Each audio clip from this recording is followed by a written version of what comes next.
Salut chers abonnés de la chaîne Investi en Afrique. Dans cette vidéo, nous allons répondre aux questionnements que se posent beaucoup de personnes qui veulent se lancer dans le domaine ou des gens qui se sont déjà lancés dans le domaine mais qui rencontrent d'énormes difficultés.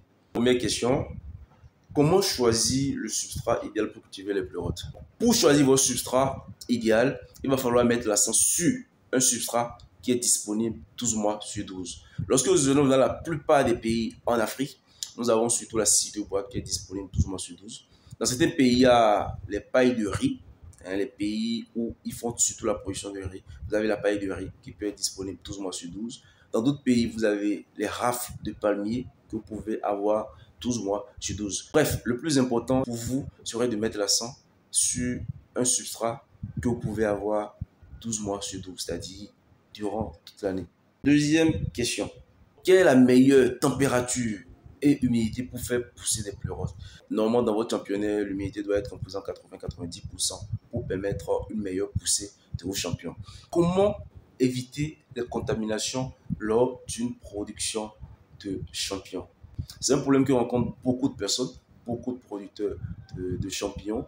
Et les contaminations, c'est le réel problème lorsque vous voulez produire du champignon. Et ici, comme je l'ai dit, j'ai l'habitude de le dire, quand vous voulez produire du champignon, c'est un truc très délicat. Il faut mettre surtout l'accent sur l'hygiène. Parce que déjà, la pasteurisation du substrat idéal, c'est dans un premier temps neutraliser tous les germes pathogènes contenus dans le substrat. Lorsque cette pasteurisation est très bien réalisée et que vous passez à l'opération d'ensemencement, en quoi peut lardage, à ce niveau, il faut veiller à ce que tout le matériel soit désinfecté. Désinfecté à l'alcool ou à l'eau de javel.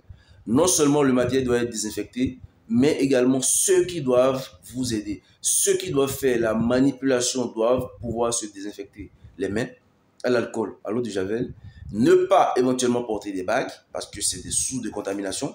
Donc, vous débarrassez de tout ce qui est objet métallique au niveau de votre main, de vos mains. Voilà. Tous ceux qui doivent travailler avec vous doivent se munir d'une blouse, d'un gant, de cache-nez, bref, tout le matériel nécessaire pour limiter les contaminations.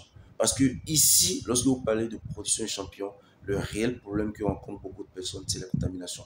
Ça ne tient à rien de pouvoir négliger certains paramètres. Lorsque vous négligez ici, lorsque vous négligez le moindre paramètre, le moindre faux pas va vous gâter tout le travail que vous avez eu à faire.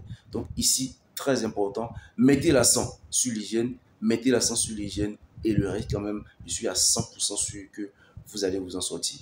Voilà. C'était Moïse Adouciba de la chaîne Investi en Afrique.